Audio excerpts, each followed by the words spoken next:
years.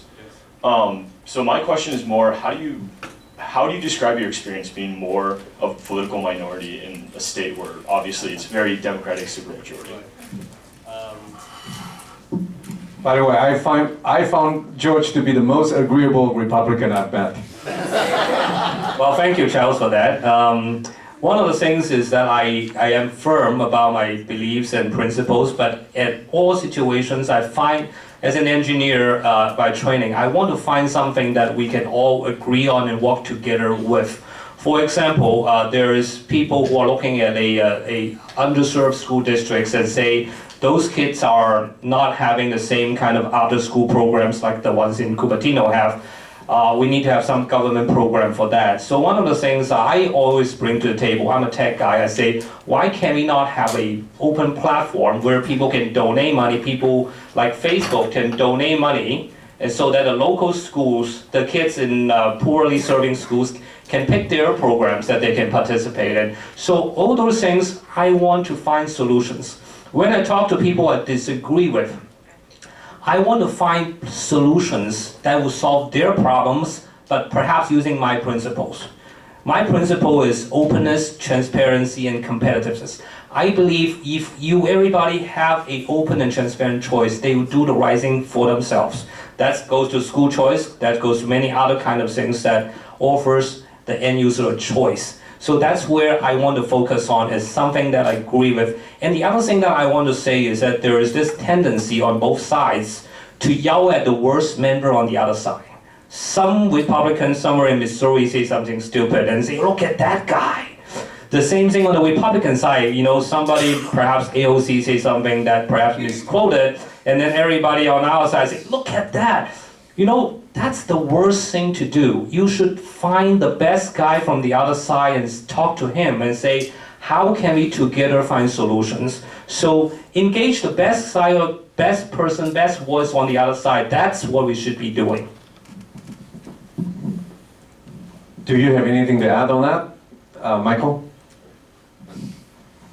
Well, first off, I'm not sure if I should get offended by you, because you just said he's the most agreeable Republican. Well, to be fair, I can be a little disagreeable sometimes. I'll out myself. I actually switched my party registration to Republican in the middle of 2016, and there's a long story there. I know Gilbert might be a little disappointed, but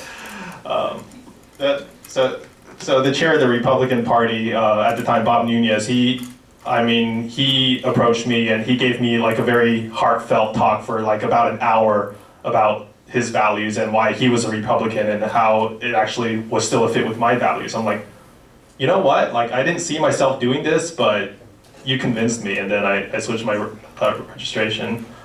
My own values, I mostly believe in fiscal conservatism.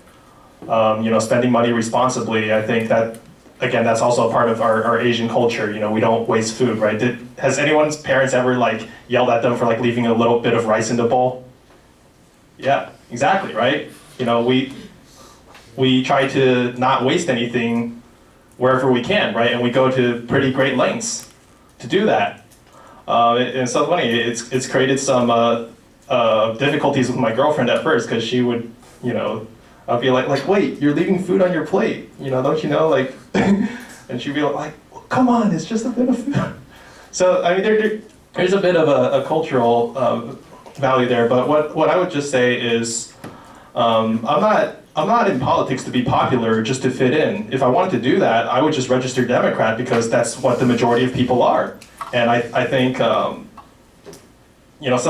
had some voters where they talk to me and they're like, oh, you're a Republican? How dare you? Don't you know that Republicans stand for this and that? How can you be a part of that? I'm like, excuse me? I don't stand for that.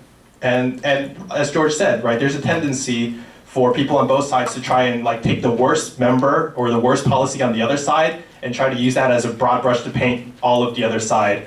And really, with people like that, you just got to know they're not interested in a debate. They're not interested in reaching a compromise or consensus. They're just out to attack. And unfortunately, there's people like that in politics, and you need to find the people who are reasonable, who are coming to debate in good faith and work with them and show the world that there's a better way. Thank you. I must say that, I was still technically correct because I did not know you were Republican, so.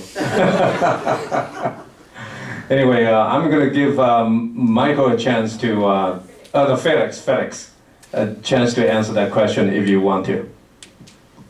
Sure. I think, recently I went on a trip to China, to Hangzhou, to visit my relatives, and they'd ask me, like, why I'm a Democrat, what I think of Donald Trump, why I do what I do, right? And they don't live in this kind of political ecosystem that we live in, so I can't say, okay, AOC says this, whatever, this is what a school board is. They don't know what that means. And I think, ultimately, to connect with people, you do have to appeal to those things we hold in common. And for everyone, that's making sure that our kids and our kids' kids have a good future, a good education. That's making sure that we have healthcare, affordable, accessible healthcare. And it's making sure that we're secure, that we feel safe. And, Republicans, Democrats, Independents, we're working towards that common goal. Even Americans, Chinese people, like, as adversarial as that relationship might have become these days, I think we've forgotten that, right? Especially at a time when we're so politically polarized, when American exceptionalism is really, like, up to the ante, so to speak, these days. So I think appealing to those common values are one way that we can, find common ground with other people. Very good. At 1:10, I'm exactly right on time. How about that? Thank you very much for paying attention. Well, final words, we already finished our final words.